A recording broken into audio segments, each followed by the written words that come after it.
Eita, coisa gostosa, que é o que? A gente ter um evento destinado à lei orgânica da ciência social.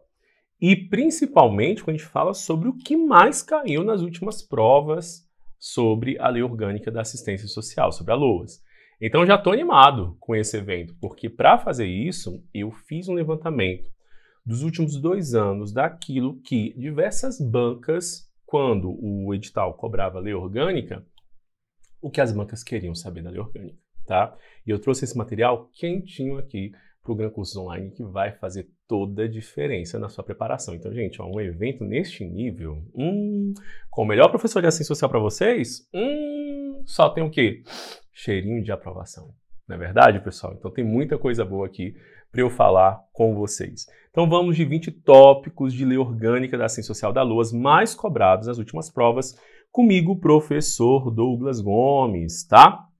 Caso você não me siga nas redes sociais, tá aqui, ó, Prof. Douglas Gomes, só apontar o QR Code que você vai ser direcionado para o meu Instagram, onde lá eu compartilho o melhor conteúdo sobre assistência social, diversidade, sistemas públicos, políticas públicas, SINASE, né, o próprio SUAS aqui, destinado para a sua aprovação. E detalhe, tá?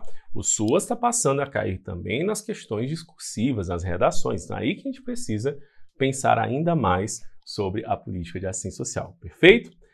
Eu quero falar hoje de uma coisa que para mim faz sentido, deixa eu só organizar aqui minha caneta, que tem a ver com uma coisa que para mim chama atenção, que é o conforto e desconforto, tá? Às vezes a gente fala, eu não gosto muito dessa frase, o pessoal fala, você está na sua zona de conforto, né, na sua bolha. Acho meio complicado, ainda mais para quem veio da periferia, ou que então, enfim, então um dia precisa trabalhar, estudar, falar de conforto, tá? Não é um privilégio que eu tenho. Mas eu entendo do poder do desconforto, e é isso que eu quero trazer para vocês. Olha só essa frase. O desconforto ensina o que o seu contrário nunca mostrará, ou seja, o conforto. Isso é, o desconforto ensina a coragem da persistência, independente do tempo. E essa aqui, justamente, fui eu que, matutando, trouxe para vocês. Por quê? Muito recentemente eu tive uma seguidora que ela falou assim, professor, eu tenho, né, é muito comum, tenho que trabalhar, quero passar no concurso público, eu tenho uma correria muito absurda com relação a isso, só que aí ela, né, fala para mim que durante muito tempo que ela tem uma oportunidade no trabalho ou no seu dia a dia, na sua casa, aí ela fica, né, gasta muito tempo nas redes sociais, gasta muito tempo vendo, né, um Netflix e tudo mais. E olha o que eu falei, gasta muito tempo, não quer dizer que a gente não possa acessar redes sociais, não quer dizer que a gente não possa ver nossa Netflix, nosso streaming aí da vida. E aí eu pensei, tá, mas se você quer algo, você não secundariza isso, tá? Eu vejo hoje a importância do estudo na minha vida. Foi a partir da minha vida, a partir dos meus estudos, que eu consegui alçar espaços, né, lugares que, a exemplo, minha família não conseguiu dar para mim. Então foi uma trajetória mesmo minha. E que hoje eu, né, trago ali o conforto para minha família, pensando nesses locais que era inconcebível pela minha família, tendo em vista aí diversas questões, como índice de escolaridade, pobreza, entre outros. Então hoje em dia eu estudo muito, trabalho muito, que isso é quase consequência de ter estudado muito.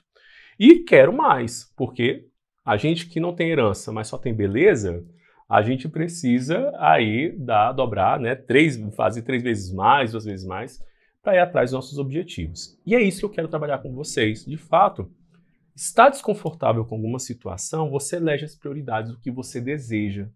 O conforto em determinada medida também não ensina. Eu acho que o conforto ele passa a ser o resultado de alguma coisa que você fez para atingir este conforto. Mas não quer dizer que a zona de conforto seja imutável. Se você está assistindo agora essa live, se você assistiu as outras que eu fiz, inclusive tem uma muito parecida, que são os 20 tópicos que mais caem do SUAS, você está destinado a conhecer mais sobre a assistência social, ora, porque você tem interesse, mas principalmente a maioria, porque quer fazer uma boa prova e com isso quer alcançar aí um cargo público. Então, gente, vamos usar do nosso desconforto, tá? Que requer disciplina, requer energia, ânimo mesmo sem ter, para a gente ter energia, ter um olhar ali voltado para os nossos objetivos. Então vamos eleger os nossos objetivos a partir disso e respeitar. Não adianta nada você se sentir desconfortável com a sua situação, sei lá, financeira ou no espaço de trabalho, e você não querer agir para mudar. Aí é onde a vida adulta bate na porta e requer também ações adultas para isso, tá? Ações mais maduras para isso. E aí é onde, de fato, a gente tem a divisão, né, de meninas e mulheres e meninos e homens, quando a gente pensa nisso na perspectiva de fato, ter uma postura mais madura sobre isso. Nada vem fácil, nada vem fácil. E isso é interessante a gente observar, ainda mais para a gente que veio, eu tenho certeza que deve ser do seu lado, de uma situação que a gente não pode contar eternamente com o financeiro da nossa família. Eu não pude, então eu tive que, desde o primeiro momento, estudar numa universidade pública, não por ser muito boa, mas porque eu não conseguia pagar. Ir para o serviço público nunca me faltou trabalho, ainda bem, mas eu entendo que foram noites dedicadas a entregar material, a entregar conteúdo, seja que entregar, quando eu fazia consultoria para o governo federal, a entregar materiais ali, enfim, dedicação. E isso é um desconforto, porque eu quero coisas maiores e coisas melhores. Então, vamos pegar o nosso desconforto, ter a energia para nos alçar mais longe. Tá bom, pessoal? Vamos lá. Cuidando da saúde mental, lógico, mas enfim, priorizando também os nossos objetivos. Quais são os pontos importantes para observar na sua prova? E aí, pessoal, eu trouxe aqui 20 tópicos, tá? Da LOAS, que eu vejo que são corriqueiros na nossa prova, tá? Vamos pensar aqui, aí eu vou fazer uma breve explanação, que a Lei Orgânica da Assistência Social, ela vem depois da Constituição Federal de 88, tá? Então eu tenho a Constituição Federal de 88, que traz uma mudança na concepção, uma vez que coloca como um direito social, lá no artigo 6º, tá? Da Constituição Federal, e depois, dentro da Seguridade Social,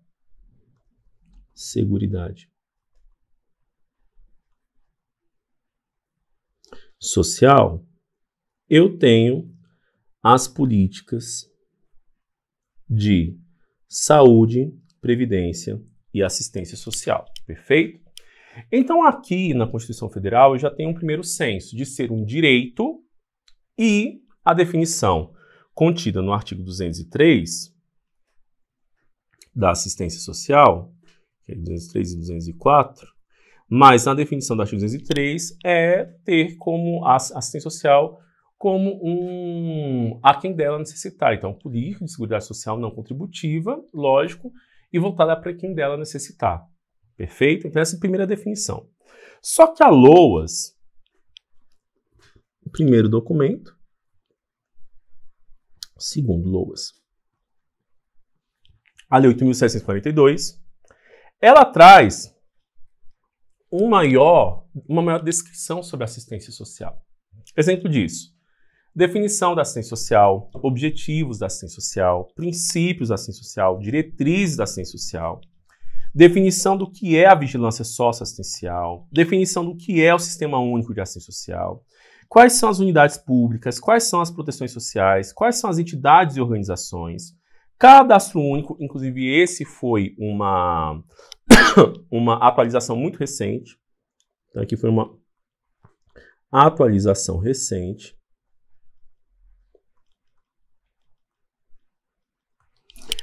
O que é a administração pública federal, os conselhos de assistência social, as competências da unidade, da União, dos estados, DF, dos municípios, o que é o benefício de prestação continuada, o auxílio e inclusão, os benefícios eventuais, os projetos, programas, serviços e os financiamentos. Isso daqui, pessoal, a LOAS é para além disso, mas aqui são os 20 tópicos que as bancas mais recorrem para pedir para você na hora da sua prova. E eu bati isso, pessoal, com a quantidade de questões que eu pude analisar, inclusive aqui com base no próprio CNU, que foi nossa prova mais recente, né, aí de assistência social.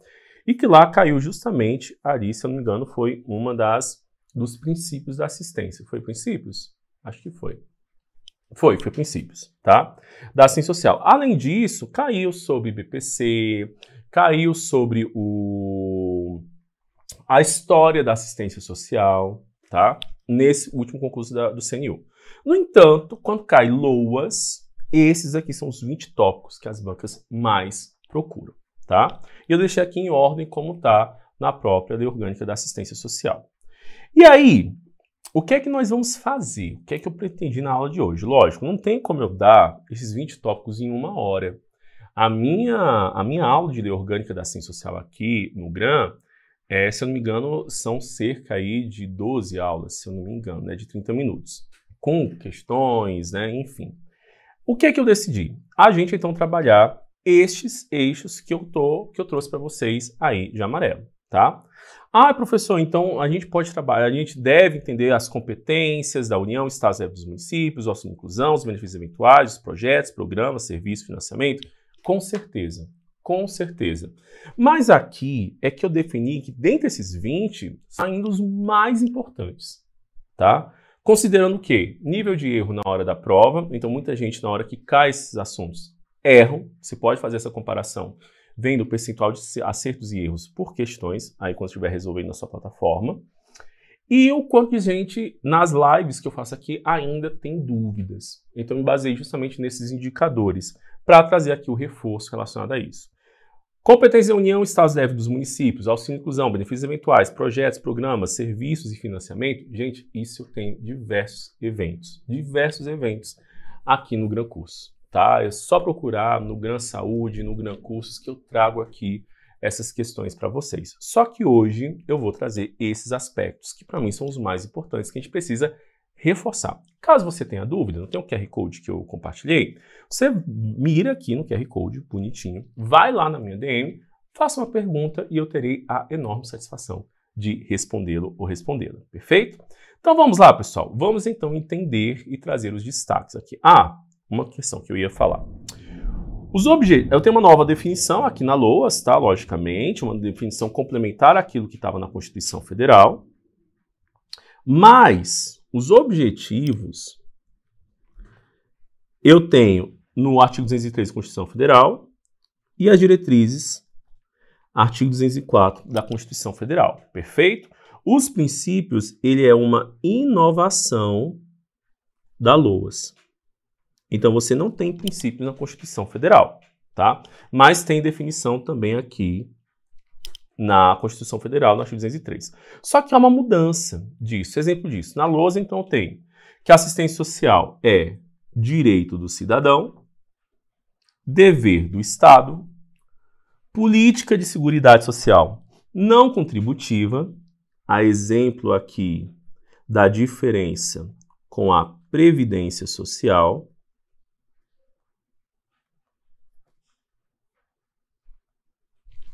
que provê os mínimos sociais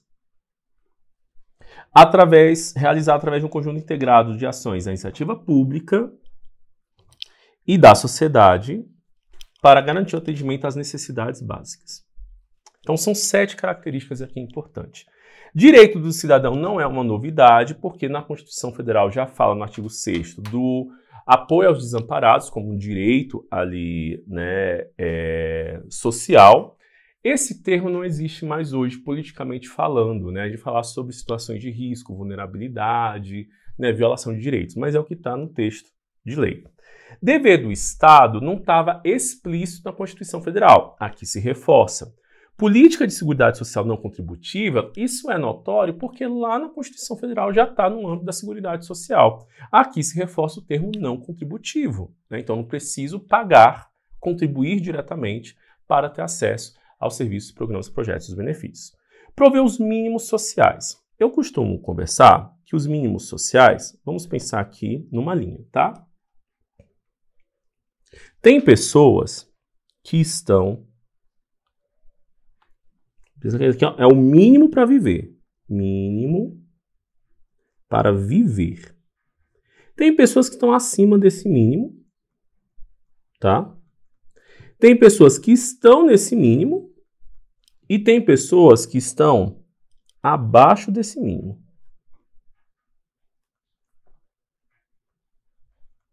O mínimo para sobreviver, eu poderia pegar aqui, por exemplo, ter uma renda, ter uma alimentação, ter uma casa, ter um trabalho, um emprego, né? Enfim, é isso. Ter relações sociais, convívio, né? Mas tem pessoas, gente, que nem tem isso. E aí, a política de assistência social quer trazer o quê? Esse mínimo. Então, vai a partir daquilo que a gente vai chamar de serviços, programas, projetos e benefícios, ações para que essas pessoas aqui atinjam esse mínimo, tá? Isso é feito de forma integrada pela iniciativa pública, e aqui eu vou ter na LOAS a menção do Centro de Referência de Assistência Social e o Centro de Referência Especializado em Assistência Social, e da sociedade, como por exemplo, as entidades e organizações de assistência social. E olha só, novamente aqui, incorporando e marcando aqui esse lugar do mínimo, para garantir o atendimento às necessidades básicas, que tem a ver com esse mínimo. Ou seja, esse mínimo para viver é o básico. Então, essas pessoas que estão abaixo desse mínimo para viver precisam, por exemplo, ser encaminhadas para assistência social. Vou colocar aqui um CRES. Para ter acesso aos serviços, programas, projetos e benefícios, mais outras políticas intersetoriais, para ter o mínimo para viver. Perfeito? Essa é um pouco da lógica da assistência social. Ela não é feita de uma maneira exclusiva, né? Então, assim, a assistência social vai agir sozinha. Ela precisa se materializar também a partir de outras iniciativas. Situação de pobreza, que a gente vai falar daqui a pouco. Se eu não me engano, é o artigo único, é o parágrafo único do artigo 2º.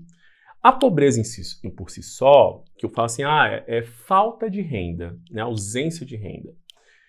Você acha que, então, a gente vai conseguir lidar com a pobreza, superando essa situação de empobrecimento, apenas transferindo um programa de transferência de renda, sei lá, no valor de R$800, R$880 ou R$600? Você acha que isso garante que ela vai sair dessa condição de pobreza? Não. Ameniza? Ameniza. Mas eu posso falar que vai superar? Não.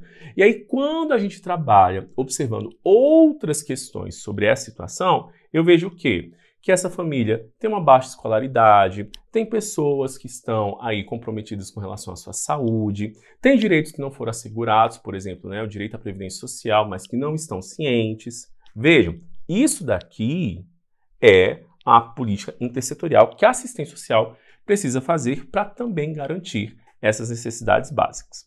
Vamos falar dos objetivos. Então, aqui na LOAS, uma questão que as bancas gostam de cobrar, inclusive cobram muito, é a questão dos objetivos. Eu falei para vocês que, além da definição do artigo 203 da Constituição Federal, lá tem os objetivos. Na Constituição, eu tenho esses objetivos aqui, ó, que estão nas alíneas.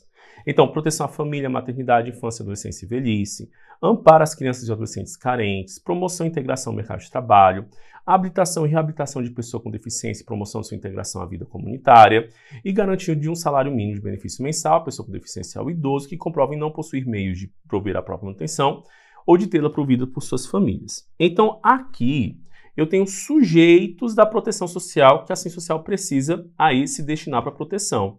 Que é o quê? Maternidade, família, infância, adolescência, pessoa idosa e pessoa com deficiência. Perfeito? Ó, tudo isso daqui, tá? E aqui é o artigo 203 da Constituição Federal. Só está faltando, inclusive, um inciso, que não foi atualizado a LOAS ainda, tá? Mas tudo isso agora vai ser englobado sobre esse regime da proteção social. Então, a proteção social é o primeiro objetivo da assistência social conforme a LOAS, que visa a garantia de vida, redução de danos e a prevenção de incidentes de risco, especialmente ao quê? Justamente esse grupo aqui. O segundo objetivo é a vigilância socioassistencial. Tá? Então, a vigilância socioassistencial, o que é a vigilância socioassistencial? Visa analisar o território, guarda isso para entender vigilância, analisar o território, a capacidade protetiva das famílias e nela a ocorrência das vulnerabilidades, das ameaças, vitimizações e danos. Então a vigilância, ela vai entender esse território como um instrumento desse território, tá, para observar, e ali vai entender os indicadores de vulnerabilidade, de risco, tá? E isso vai impactar a gestão da assistência social, que é a gestão do SUAS, tá? Para pensar na forma como vai ser respondido, como que o SUAS pode responder no território essas demandas. Por exemplo, se numa demanda tem muito trabalho infantil, num território tem muito trabalho infantil, qual é o trabalho infantil? É crianças de 7 anos a 10 anos vendendo balinha, olhando o carro, ou é em situação de exploração sexual, tá? Ou é situação de outro tipo de trabalho informal, e isso a vigilância vai dar este tipo de dado para o SUAS, e o SUAS vai pensar em como agir a partir aí das suas proteções sociais, nesse caso aqui é proteção social especial de média complexidade, tá? A depender, mas é proteção social especial, tá? Então eu tenho o primeiro objetivo, né, da proteção, o primeiro objetivo da assistência, proteção social, o segundo, vigilância, e o terceiro, defesa de direitos, tá? Que visa a garantir o pleno acesso aos direitos no conjunto das provisões socioassistenciais.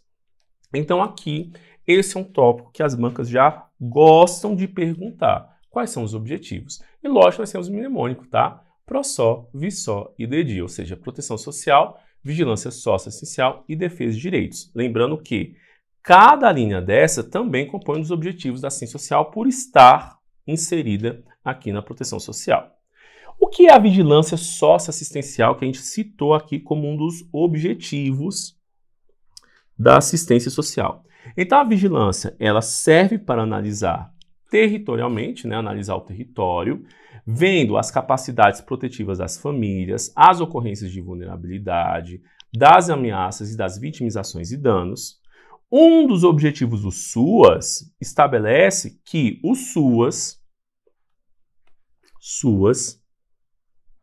que como a gente vai ver no artigo 6º, é a forma de gestão da assistência social. Então, tem uma assistência social enquanto política pública. Como que a gente vai gerir a assistência social? A partir do SUAS. SUAS tem duas características muito fortes, tá? Que tem a ver com as diretrizes.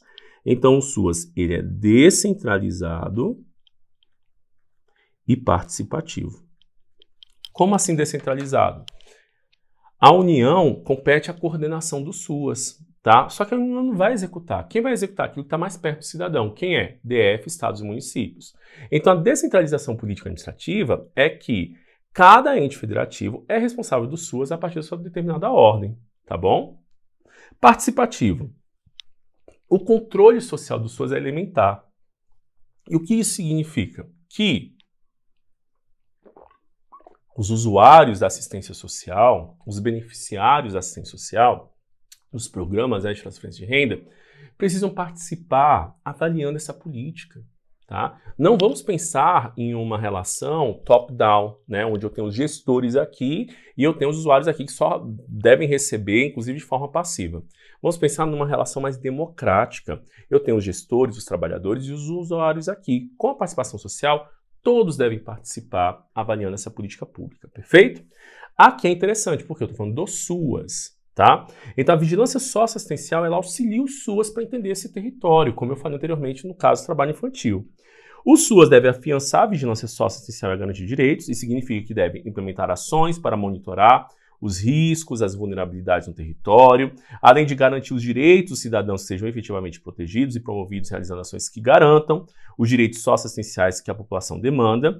E, por fim, o artigo 6º-A da LOAS fala que a vigilância socioassistencial é um dos instrumentos, perfeito, até porque vai analisar esse território, das proteções da assistência social que visa identificar e prevenir as situações de risco e vulnerabilidade e seus agravos no território. Então, tem a palavra muito vigilância socioassistencial como um dos instrumentos para analisar esse território. Então, assim, território, instrumento e compreensão desse território é o fundamento da vigilância socioassistencial. Ainda sobre os objetivos, o parágrafo único diz o quê? Que para o enfrentamento da pobreza, a assistência social realiza-se de forma integrada as políticas setoriais, garantindo os mínimos sociais, como eu falei anteriormente, e provimento de condições para atender às contingências sociais e promovendo a universalização dos direitos sociais. Que contingências sociais são essas? Gente, nós somos trabalhadores, então pode ser que em determinado momento eu adoeça. E ali eu posso não estar no regime ali previdenciário, não ter uma CLT, ou mesmo assim ser violado esse meu direito, e aí ficar sem uma proteção social. Eu vou ficar desprotegido, tá? E isso vai trazer situações de vulnerabilidade muito forte. Então as contingências sociais é justamente esse momento que pode acontecer na nossa vida. Desemprego, doença, né, morte de alguém, que inclusive ele pode ser o arrimo da família, e a família vai ficar sem, né, fontes ali de renda imediata. Tudo isso pode acontecer. Então, deve garantir os mínimos sociais e o provimento de condições para atender às contingências sociais, promovendo a universalização dos direitos. Por quê? A partir, então, do momento que eu tenho um sujeito que está nessa situação de violação de direitos, ou mesmo, né, ali de vulnerabilidade, ele adentra um CRAS da vida, e aqui é garantido as seguranças, as proteções sociais, especialmente serviços, programas, projetos e os benefícios. Este sujeito, ele sai, a equipe encaminha esse sujeito para a rede social ou para a rede socioassistencial. Rede social é assistência social, mais educação, mais cultura. Então, é uma rede ampla ali de políticas públicas. Rede socioassistencial é só a rede da assistência social. Então, aqui é o CRAS, o CREAS, as instituições de acolhimento, o Centro POP, tá vendo? Tudo isso está aqui, é interno, tá? Então vamos dizer que esse sujeito ele é dentro do CRAS e ali ele vai ser encaminhado para a rede socioassistencial, seja dentro do CRAS, dentro da assistência, também para a educação, para a saúde, e aí eu trago o quê? A universalização dos direitos sociais, que é o estipulado no artigo 6º, né? Como eu trago aqui da Constituição Federal. Então são os direitos sociais: educação, saúde, alimentação, trabalho, moradia, transporte, lazer, segurança, previdência social, proteção à maternidade e à infância, assistência aos desamparados na forma dessa Constituição. Então, dos direitos sociais já estão contidos isso. Por isso que a universalização dos direitos sociais, além da assistência, os demais, tá? E os princípios? Os princípios não tem na Constituição Federal e só vai ter a partir da Lei Orgânica da Assistência Social. E o que eu tenho aqui? Justamente o nosso mnemônico, tá? Que é o SURIDA. Tem gente que estuda como SURIDE, eu prefiro SURIDA porque eu acho que faz todo sentido lembrar do amplo, tá? Então os princípios aqui é a supremacia do atendimento às necessidades sociais sobre a exigência de rentabilidade econômica, a universalização dos direitos sociais a fim de tornar o destinatário da ação assistencial alcançáveis pelas demais políticas públicas, ó, aqui a questão da intersetorialidade, né, ó, demais políticas públicas, respeito à dignidade do cidadão, à sua autonomia, ao seu direito a benefícios e serviços de qualidade, bem como a convivência familiar e comunitária, vedando-se qualquer comprovação vexatória de necessidade, igualdade de direitos no acesso ao atendimento, sem qualquer discriminação de qualquer natureza. Se é igualdade, logo que vai ser também igualdade na equivalência entre a população urbana e rural. Então, eu não posso ter, né, um benefício em um espaço em detrimento do outro. Tá? Não, tem que ter ali adequados serviços, programas, projetos e os benefícios. E divulgação ampla dos benefícios, serviços, programas e projetos, bem como os recursos oferecidos pelo poder público e dos critérios, tá? Para sua concessão. Inclusive o CNU, ele adorou perguntar sobre esse último aqui, inciso do artigo 4º.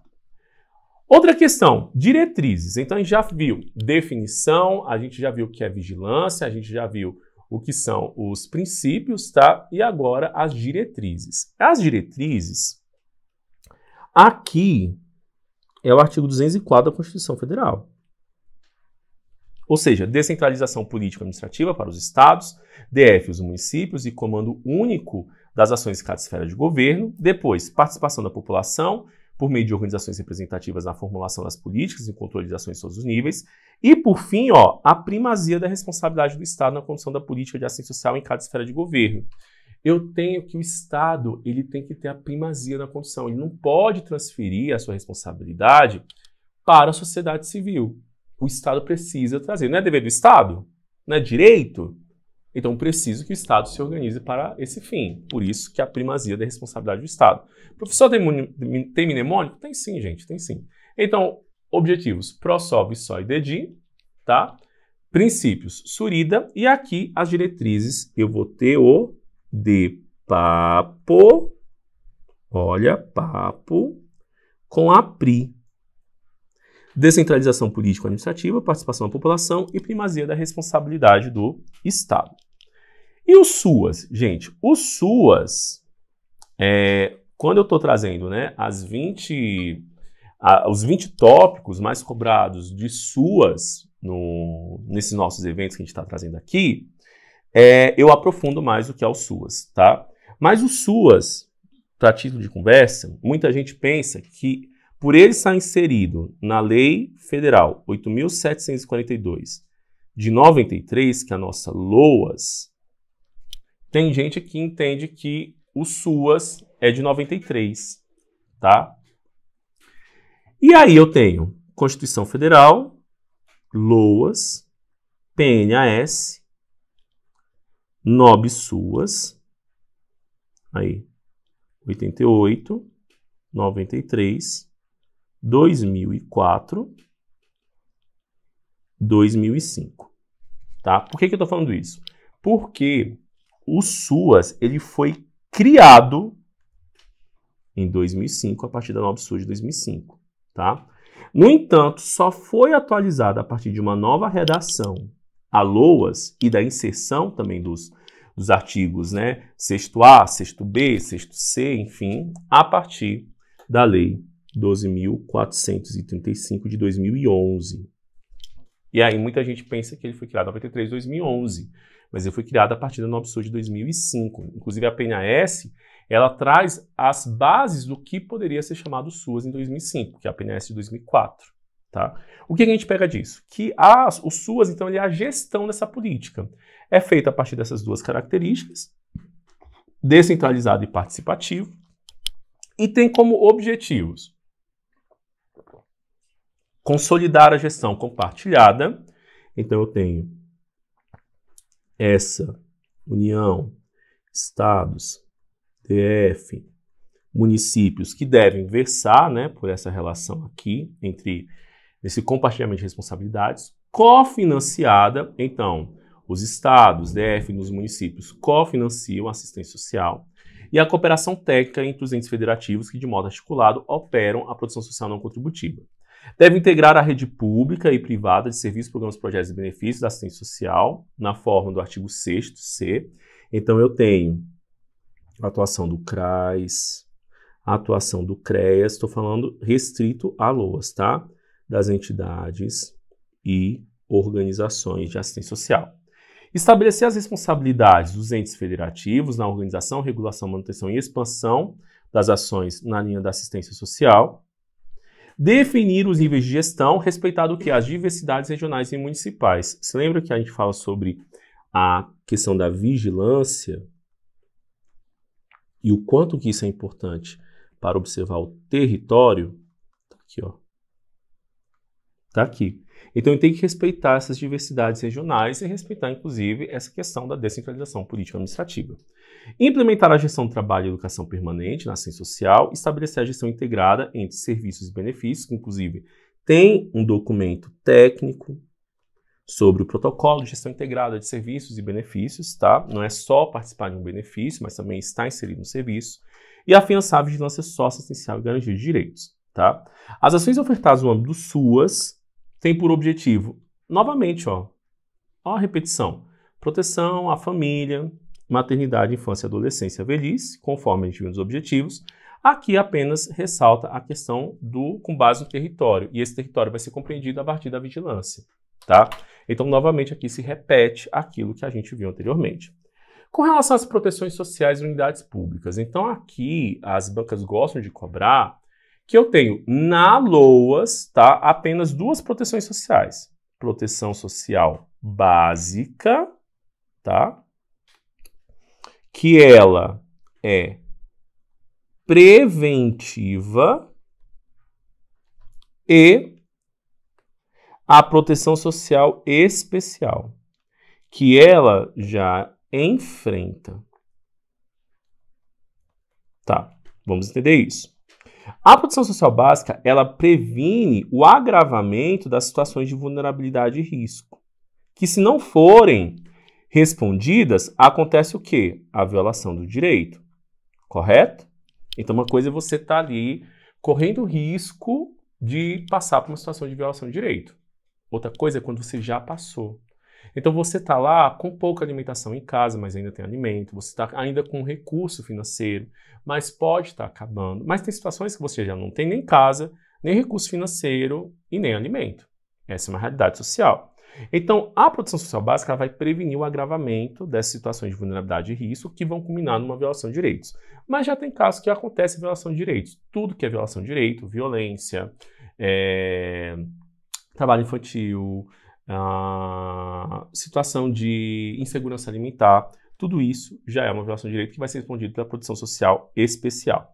E nas unidades públicas, como a gente traz aqui, eu tenho o CRAS e o CREAS. O CRAS é a unidade pública municipal vinculada à atuação na vulnerabilidade e risco social, que opera a proteção social básica, e o CREAS é a unidade pública de abrangência além do municipal, tá? Como estadual e regional, ou seja, eu não vou ter o CRAS a nível estadual e regional. O CRAS é apenas a nível municipal. O CREAS pode ser a nível municipal, como também estadual e regional, tá? E lembrando que isso, o CRAS se vincula a situações de vulnerabilidade e risco, ligado à proteção social básica. O CREAS vai atuar na situação de vulnerabilidade, de violência, né, violação de direito, aliás, ligado à proteção social especial.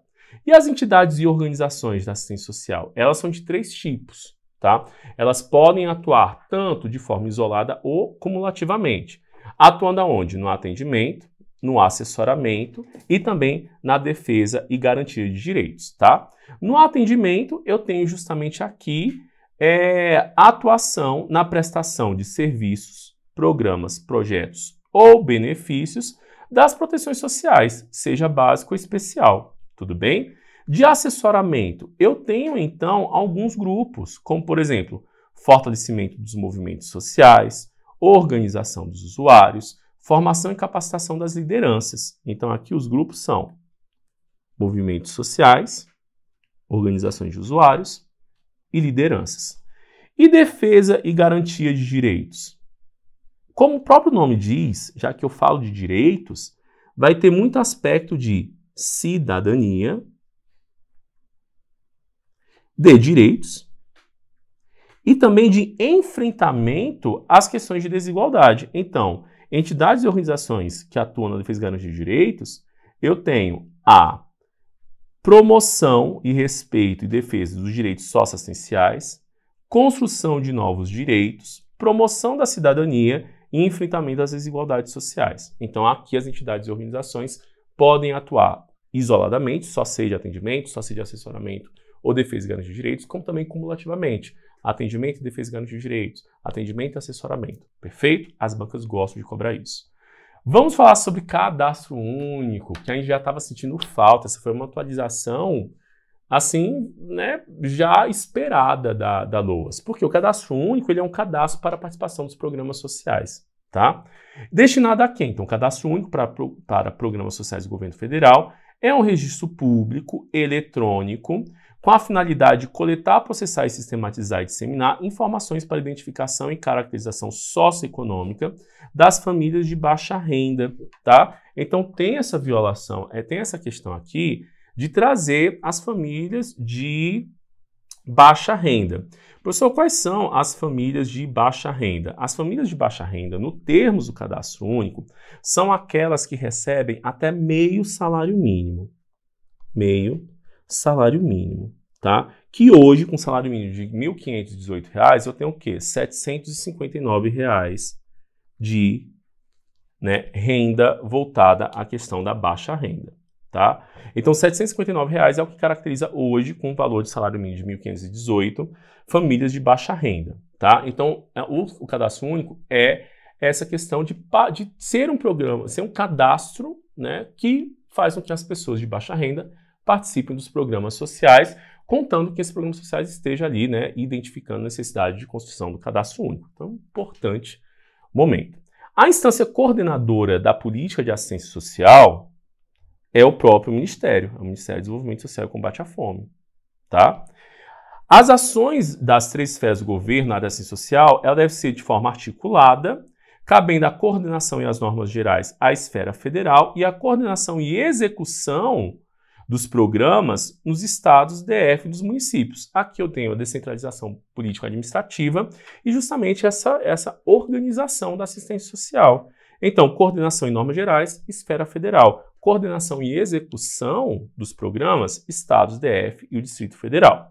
E aqui eu trago uma organização muito adequado desse compartilhamento das responsabilidades. Então, a exemplo disso, eu não vou citar todas, mas o BPC, que é o Benefício de Prestação Continuada, está em cargo da União, assim como o Auxílio Inclusão, tá?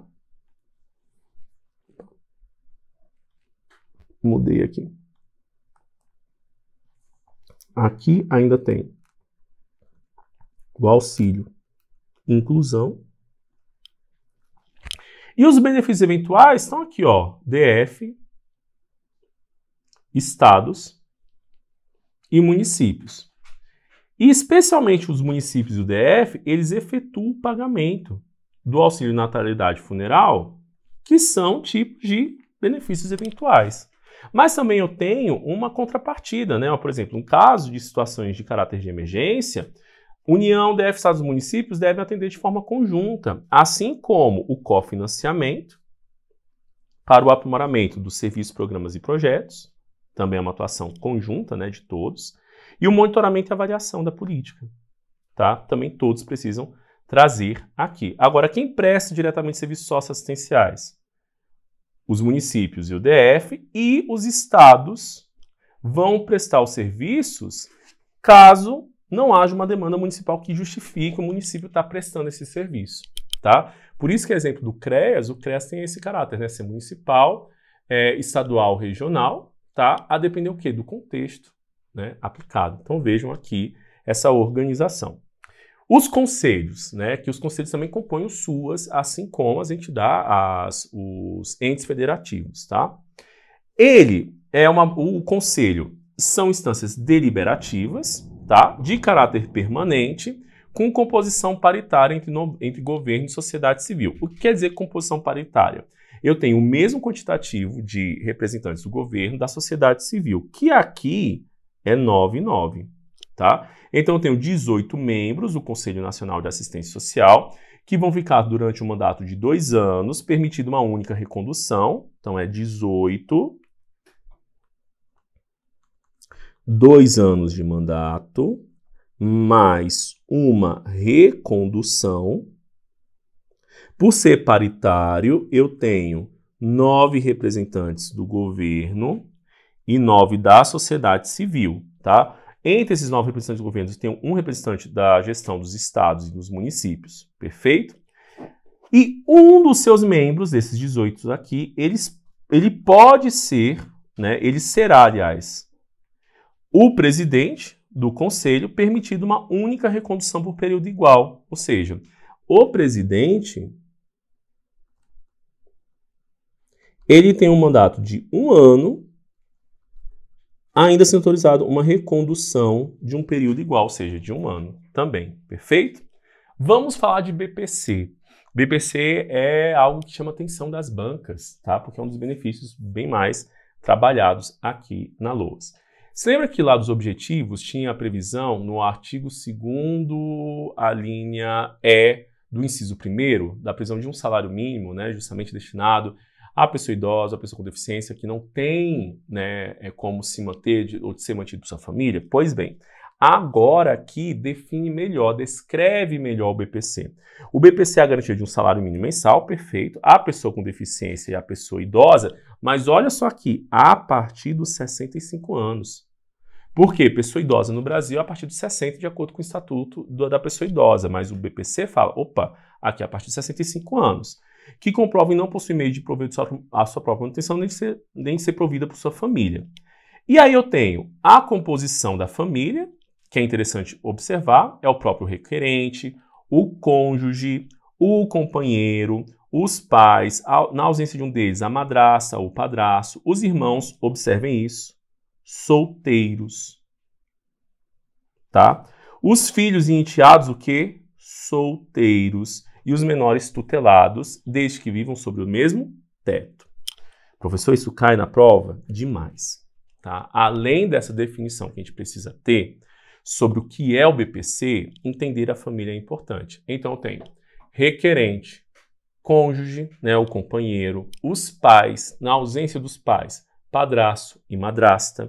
Aí eu tenho irmãos solteiros, filhos e enteados solteiros ou os menores tutelados. 8 sujeitos. E ainda tem mais um adendo, desde que vivam sobre o mesmo teto, tá? Eu posso ter um irmão solteiro, que é meu vizinho, não vive no meu teto. Se eu sou uma pessoa que estou pedindo o BPC por ter uma deficiência que se enquadra nas características, a renda dele não conta, nada dele conta. Agora, se ele morar debaixo do mesmo teto, aí sim, aquilo que ele conta, né, vai acabar influenciando para o corte da renda per capita, como também ele vai estar participando na divisão da renda per capita. O que é a renda per capita? Eu vou pegar todos esses sujeitos que eu falei agora, esses 8, eu vou ver quanto que ganha e dividir pelo número de membros, né? Per capita por cabeça. E aí é interessante observar porque hoje eu tenho uma renda per capita para fins de BPC de inferior igual a 1/4 do salário mínimo, tá? 1/4 do salário mínimo. Então hoje, quando eu penso, né, em 1.518 dividido por 4, tem que atingir aí R$ 379,50. Para a pessoa com deficiência, então, é aquela que tem impedimento de longo prazo, considerando o quê? 2 anos, tá? De natureza fins, física, mental, intelectual e sensorial, tá vendo? Ó, física, mental, intelectual e sensorial, o qual a interação com uma ou mais barreiras pode obstruir sua participação plena e efetiva na sociedade, em igualdade de condições com as demais pessoas. Como eu falei, artigo 20, parágrafo 3º, o benefício financeiro do BPC ele é destinado para quem tem renda familiar mensal per capita igual ou inferior a 1/4 salário mínimo.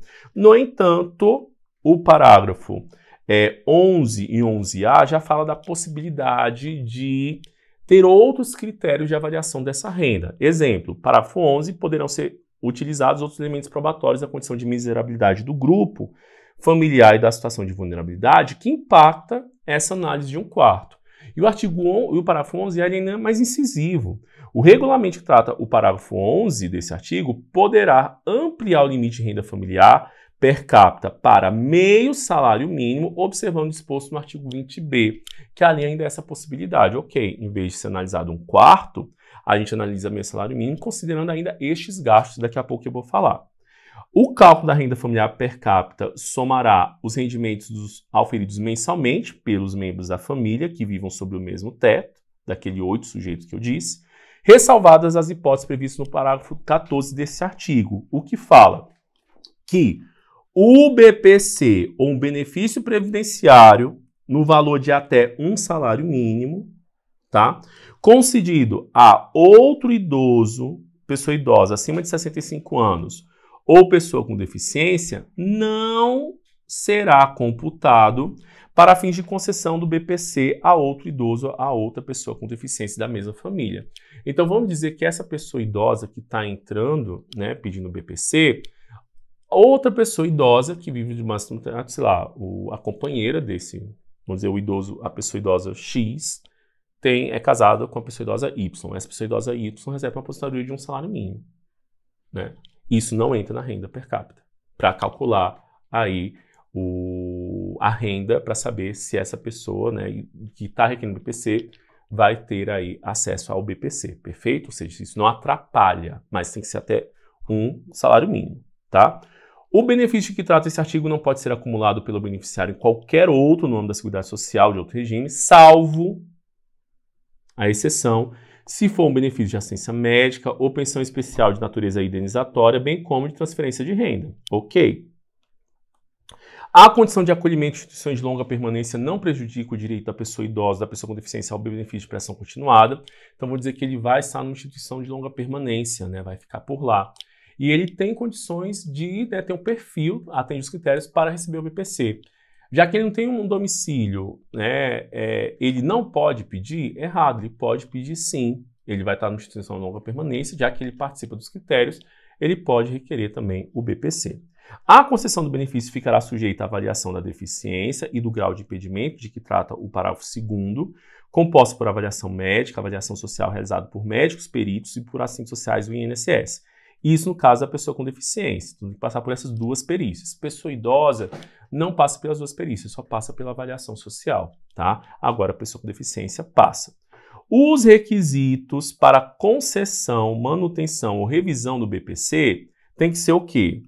Ter o cadastro de pessoa física, então tem que ter um CPF, e tem que ter o quê? O cadastro único, tá? Então, o decreto que regulamenta o BPC, ele já fala da necessidade do cadastro único. Então, todo mundo que vai requerer o BPC precisa ter o cadastro único além do CPF. Além disso, soma a necessidade do registro biométrico. Então, ao requerente do BPC ou ao responsável legal, será solicitado o registro biométrico nos cadastros da Carteira de Identidade Nacional, do título eleitoral ou da Carteira Nacional de Habilitação nos termos do ato conjunto do órgão competente.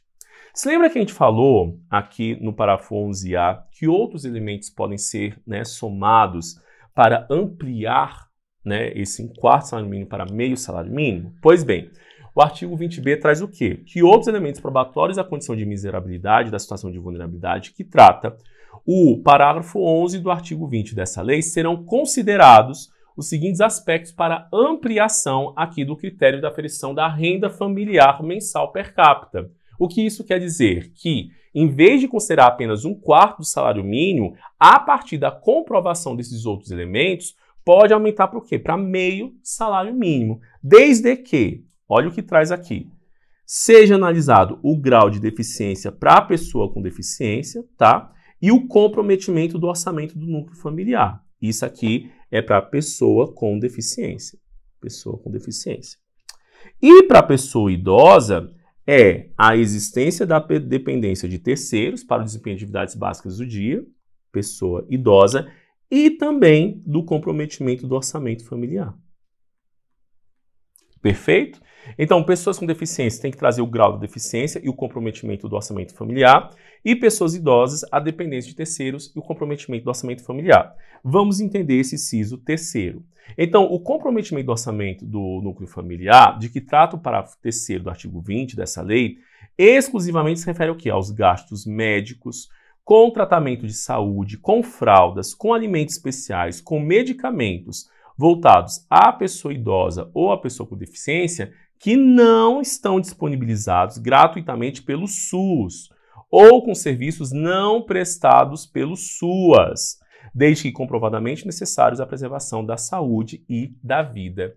Então aqui eu tenho que demonstrar isso perante o INSS nas avaliações, ainda esses momentos. Então os gastos com medicamentos, com alimentos especiais que não são, né, disponibilizados nem pelo SUS nem pelo SUAS. E aí é um gasto que eu trago. Considerando isso, eu comprovo e aí há esse, né, aumento ali de vez de 1/4 salário mínimo para meio salário mínimo. Perfeito? Para as pessoas com deficiência, é interessante observar, isso tanto vale para pessoas com deficiências ou não, tá, pessoal? O BPC ele deve ser revisto a cada 2 anos para avaliação da continuidade das condições. Seja aqueles que conseguiram o BPC por via administrativa ou via judicial. Então, essa regra dos 2, né, o número 2 aparece no BPC, bem interessante. 2 anos é a longa permanência, né, da pessoa com deficiência, com essa deficiência de no mínimo 2 anos, tá? Como também a renovação ali, a revisão do BPC também a cada 2 anos. O desenvolvimento das capacidades cognitivas, motoras e educacionais e a realização de atividades não remuneradas de habilitação e reabilitação não constitui motivo de suspensão ou cessação do BPC. Tá? Ou seja, esse desenvolvimento não constitui. O que pode acontecer com a suspensão ou cessação? Caso sejam superados, né, os critérios que lhe deram origem, como também aí foi superado, inclusive, a questão da renda. Ele passou a trabalhar. Por exemplo, a cessação do BPC não impede nova concessão do benefício, desde que atende os requisitos definidos no regulamento. Isso quer dizer que, ora foi cessado, mas aí, né, esse BPC, eu não posso mais entrar nunca mais. Não, pode ser que aconteça novamente uma coisa na sua vida, né, alguma situação, alguma contingência que você pode, sim, requerer o BPC outra vez. O beneficiário do BPC é dispensado de avaliação médico-pericial periódica, desde que o impedimento seja permanente, irreversível e irrecuperável. Isso daqui é uma última atualização, que eu falo, olha, desde que seja PI, né? Permanente, irreversível e irrecuperável, salvo quando houver fundamentada a suspeita de fraude ou erro. Esse aqui é o exemplo, por exemplo, das famílias, né, que tem algum parente afetado pelo Zika vírus. Então, o Zika vírus, ele não tem, né, ele é permanente, reversível e recuperável, e esses filhos, muitas vezes, que sofrem das consequências do Zika vírus e que recebem o BPC, não tem necessidade, né, de fazer essa avaliação médico-pericial recorrente, tendo em vista que é uma condição irreversível, irrecuperável e permanente, tá? O benefício será suspenso quando a pessoa com deficiência exercer atividade remunerada, inclusive na condição de microempreendedor, tá? Então ele está desenvolvendo uma atividade remunerada. E aqui há uma interlocução muito forte com o auxílio-inclusão. Então o auxílio-inclusão, ele também vai ser suspenso, né, o BPC, porque ele vai receber o auxílio-inclusão, tá? E aí vai ser, caso ele, né, acabe com aquela condição, ele volte a ser desempregado, ele pode vir a requerer novamente o BPC, perfeito? Mas o benefício será suspenso quando o BPC exercer qualquer atividade remunerada, inclusive na condição de microempreendedor. Extinta a relação trabalhista à atividade empreendedora e encerrado o prazo de pagamento de seguro-desemprego, porque não pode estar recebendo seguro-desemprego e requerer o BPC, tá? Ou não adquirindo direito a qualquer benefício previdenciário, poderá ser requerida a continuidade do BPC sem necessidade de realização da perícia médica ou reavaliação da deficiência do grau de incapacidade. O que isso fala? Sem necessidade de realização de perícia médica ou reavaliação da deficiência do grau de incapacidade. Vamos dizer que vou colocar aqui o ano 2025 e 2026. Ele fez tudo para receber o PPC e começou a receber o PPC em janeiro de 2025, tá? Só que ele essa pessoa com deficiência, arrumou um emprego em abril de 2025, tá? Ficou trabalhando ali, aí foi suspenso o BPC, porque ele passa a exercer uma atividade remunerada. Aí, abril, maio, junho. Vou dizer que junho, ele foi dispensado, o BPC. Tá vendo que o BPC valeria nessa regra dos 2 anos, 2025, 2026. Então, quando fosse janeiro de 2027, ele deveria fazer a revisão, tá? Para fins do BPC. Aí, em junho, ele foi demitido. Ele volta a ficar o quê? Sem renda. O que ele pode fazer? Novamente, ele pode requerer a cessação do BPC concedido, não impede nova concessão. Ele pode requerer o BPC de volta, porque está sem renda. Não está nessa margem dos 2 anos aqui, justamente para revisão, se ele conseguiu em janeiro de 2025, seria 2025, 2026, janeiro de 2027 que ele ia fazer a revisão. Mas ele não está nessa margem, pois bem, ele pode voltar a receber, já que ele ainda está nesses 2 anos, considerando o quê? Que ele se encontra dentro do prazo de revisão. Ou seja, o prazo de revisão ali ele ficou sem renda. Então ele volta para a sua situação inicial, quando ali foi cessado. Então, se estiver nessa margem, ele volta a receber. Sua contratação como aprendiz não acarreta a suspensão do benefício, limitado novamente a 2 anos, recebimento concomitante da remuneração do benefício. Então, no caso de estar num programa de aprendiz, ele pode vir a receber o BPC e também a remuneração no caso aqui do programa de aprendiz, mas durante 2 anos. Perfeito? E aí a gente acaba essa questão. Gente, olha só, é um LOAS aqui de uma forma bem específica, mas agora bem centralizado naquilo que mais cai aí na prova. Gente, eu acho esses eventos aqui do GRAM especial, inclusive desses 2, né? A gente tratou da LOAS agora, mas tem mais um aí que fala sobre o SUAS. Então veja aqui nosso canal, porque tem muita coisa boa, ainda mais destinada à assistência social. Então, obrigado, né? Sucesso aí em todos os seus projetos. Deixa eu falar aqui o que eu sempre trago, né? De fato, eu não dou aula, eu dou show, porque é isso, vocês merecem o melhor, tá? Caso vocês não me sigam nas redes sociais, está aqui, @Prof. Douglas Gomes, QR Code já está disponível, eu vou ter a enorme satisfação de ajudar você a entender nessa trilha que é aí a assistência social, né, as normativas jurídicas e técnicas que tem essa política que deve ser nosso compromisso de fato, tudo bem? Vou ficando por aqui, desejo uma excelente semana, né, aí para você e logicamente uma excelente energia para você conseguir os seus objetivos, perfeito? Um cheiro, até a próxima, tchau, tchau.